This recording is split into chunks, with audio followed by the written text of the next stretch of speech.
سجد يدعوك يا Allah. Pada awal mula ya Salafat itu berdiri adalah bukan merupakan satu pendidikan yang sebegitu megah, sebegitu menyenangkan, tetapi bentuk pembelajaran yang sangat sederhana sekali yang kami rintis, yang kami bentuk bersama para tim, bersama keluarga besar utamanya. Di sini berawal dari kerumunan ataupun majelis TPQ. Jadi kami itu mengumpulkan TPQ, anak-anak kecil yang sering main ke rumah, itu saya kumpulkan, saya berikan pembelajaran, di mana pembelajaran itu adalah punya visi misi itu ngaji bersama, memberikan kajian-kajian doa-doa pendek, doa-doa harian, selain itu latihan-latihan sholat, bacaan-bacaan sholat. Dari situ mengembang terus, perjalanannya itu semakin mengembang sehingga banyak santri yang dididikkan oleh tetangga dekat, para kerabat. Alhamdulillah berkembang pesat juga, meskipun hanya anak beberapa, tetapi kondisinya itu selalu istiqomah. Saya diusahakan dalam pembelajaran itu adalah sedikit, akan tetapi penuh dengan keistiqomahan. Alhamdulillah perjalanan panjang yang kami lalui bersama anak-anak PPG, bersama putra-putri tetangga yang saat itu sekolah formal itu ada semacam inisiatif untuk antusias belajar, sehingga bergabung dengan lembaga pendidikan yang sebenarnya masih belum terbentuk lembaga, masih berbentuk ngajinya itu bertempat ada di rumah, dan itu pun berada di rumah orang tua masih. Sehingga pada saat itu ya ala kadarnya juga fasilitas itu sangat sederhana sekali, juga termasuk sistem dan metode pembelajaran yang berawal dari itu para putra-putra tetangga yang ngaji, sehingga kami berinisiatif untuk mengumpulkan para tokoh masyarakat, setelah itu kerjasama atau meminta pertimbangan kepada kedua orang tua, kepada orang tua juga kepada para guru-guru kami semasa ada di pesantren. Alhamdulillah beliau-beliau itu menyarankan, termasuk di antara yang memberikan dukungan sangat antusias sekali dari dukungan itu adalah dari Bapak mertua, yaitu Bapak Haji Asmi Basir, terus Ibu mertua,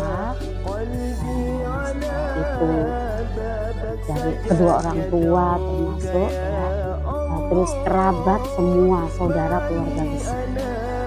Setelah itu para tokoh-tokoh masyarakat, kami bekerja sama dengan para beliau-beliau ini untuk supaya bisa memberikan dukungan. Alhamdulillah dari kerjasama itu mengembang kepada majelis-majelis taklim atau majelis pengajian yang ada di sekitar. Saat itu ada majelis pengajian ibu-ibu yang bernama Al-Hidayah.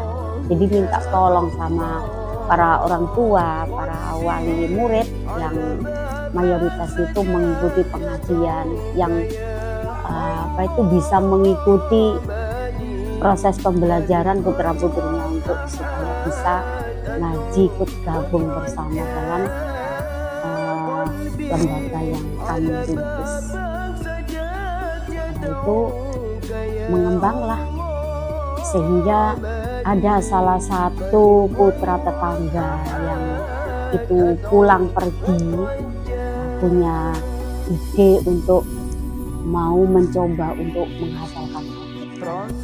Alhamdulillah dengan berawal satu santri yang saat itu bernama Mbak Fitria depan rumah itu menghafalkan Al-Quran dalam proses waktu itu 3 tahun, hingga dari proses pembelajaran mulai awal sampai 3 tahun ke depan itu alhamdulillah dia bisa menyelesaikan. Akan tetapi meskipun sudah selesai, sudah program tiada setoran binabo dan biwot itu sudah disampaikan, akan tetapi karena lembaga kami ini bukan merupakan lembaga yang semacam diakui atau mendapatkan perlindungan lah dari pemerintah ya, atau mungkin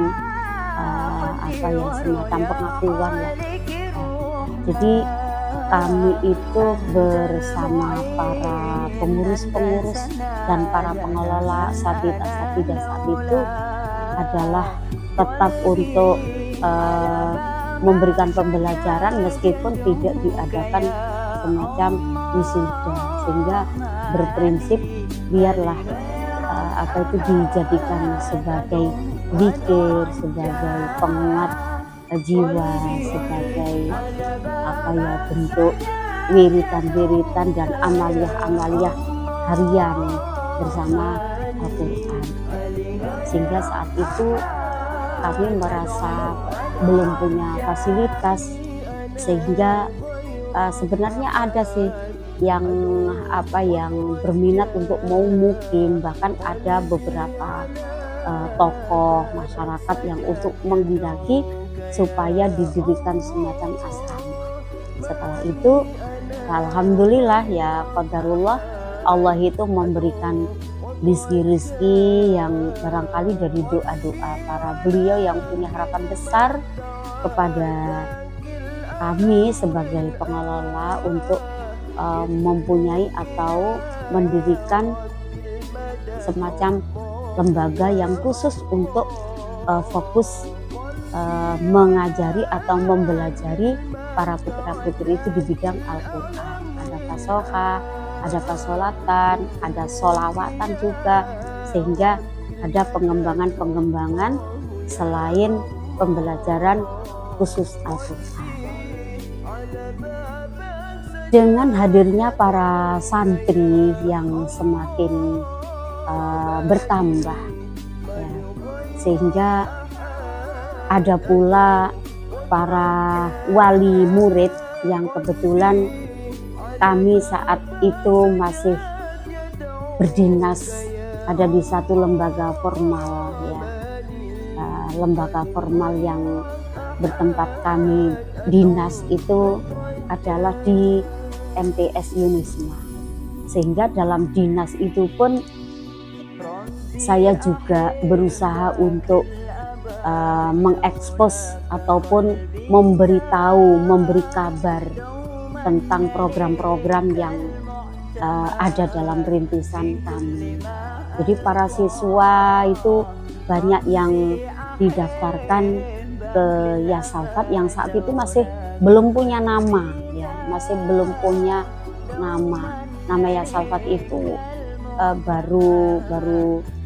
baru didirikan, baru diadakan ketika sudah ada pengakuan dari pemerintah, bentuk pengajuan kepada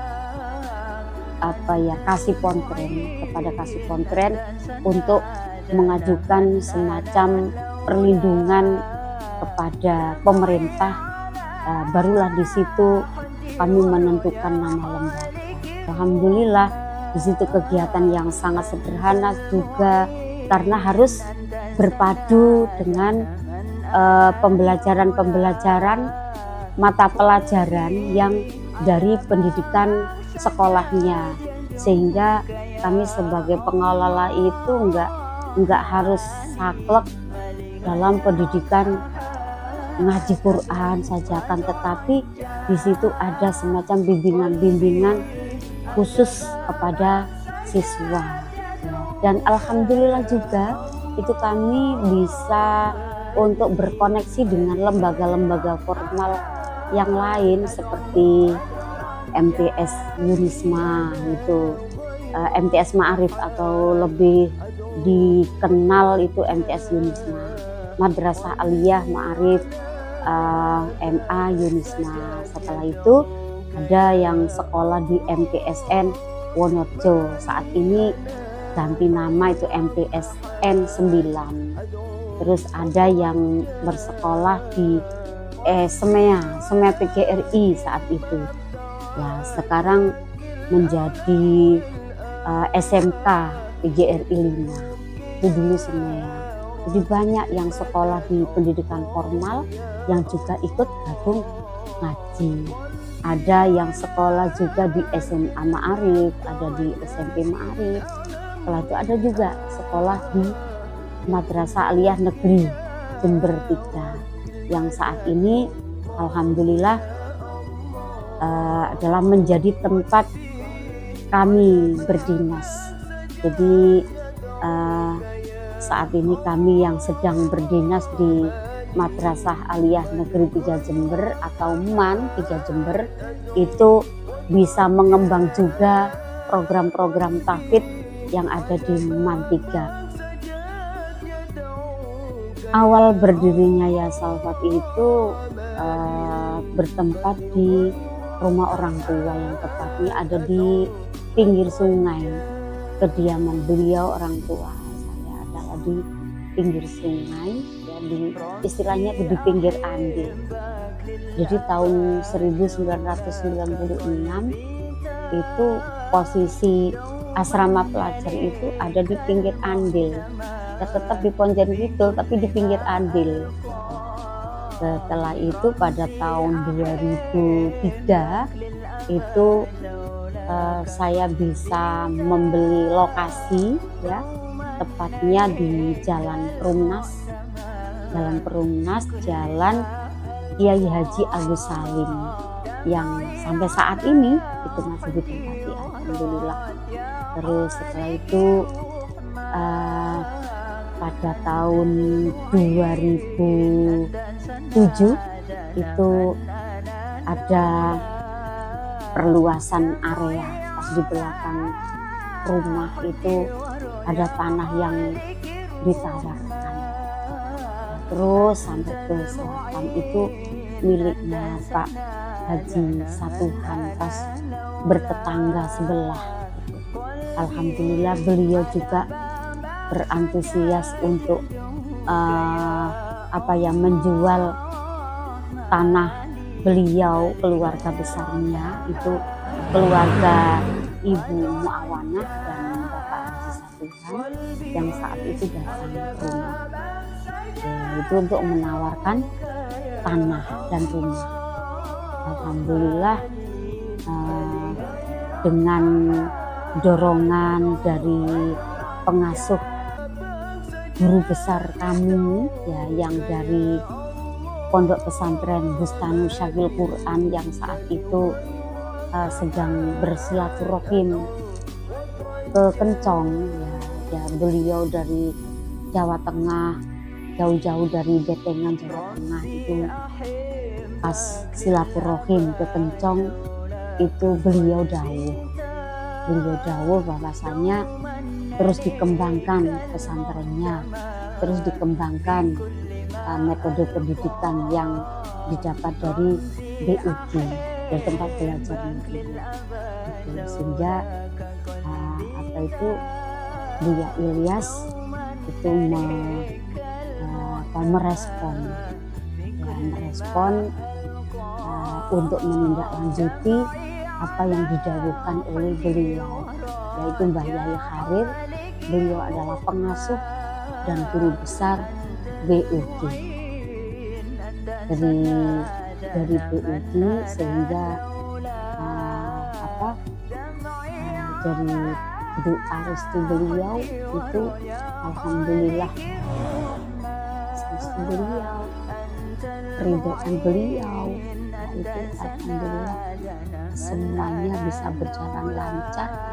Beliau berkehendak untuk supaya pekarangan belakang itu tetap harus dimiliki, tetap segerakan untuk dibangun, meskipun pada saat itu masih belum punya finansial untuk kami lunaskan, tetapi barokah ilmu yang beliau tanamkan kami juga ya termasuk min haitsu la yahtasib dari Gusti Allah.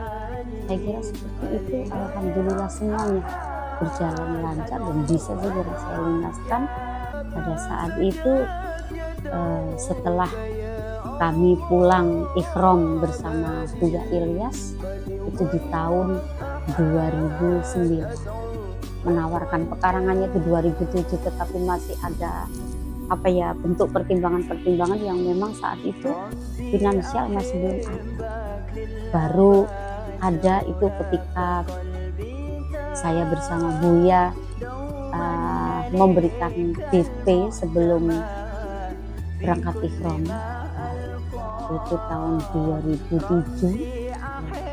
Setelah itu 2009 bisa saya lunaskan setelah kami menjalankan ibadah haji di tahun 2009. Alhamdulillah semuanya berjalan dengan ya sangat di luar dugaan. Itu yang saya nggak habis pikir, ternyata Al-Quran itu memang barokahnya sangat luar biasa. Alhamdulillah.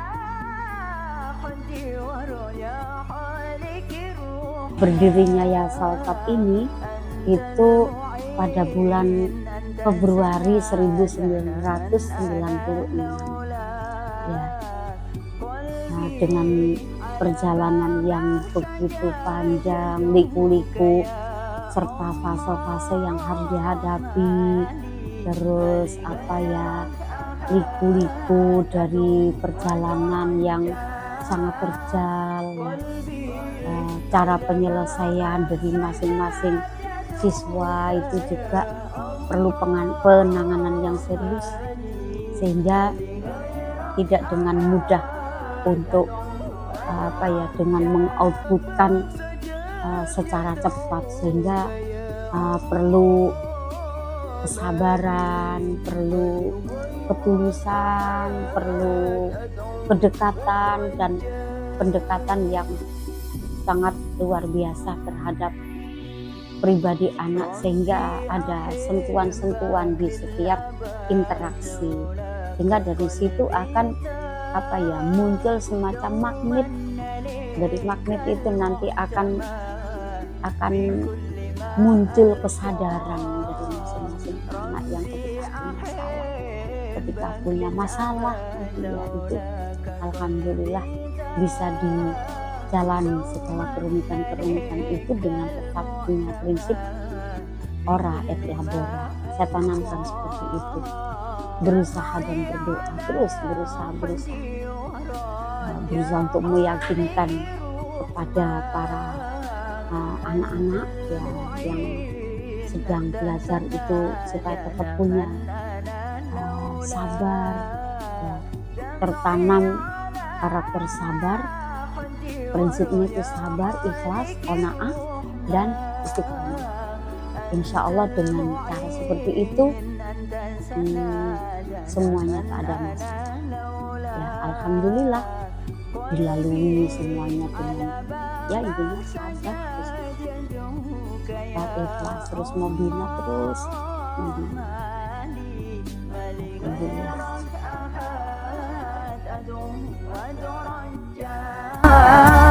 قلبي على بابك سجد يدعوك يا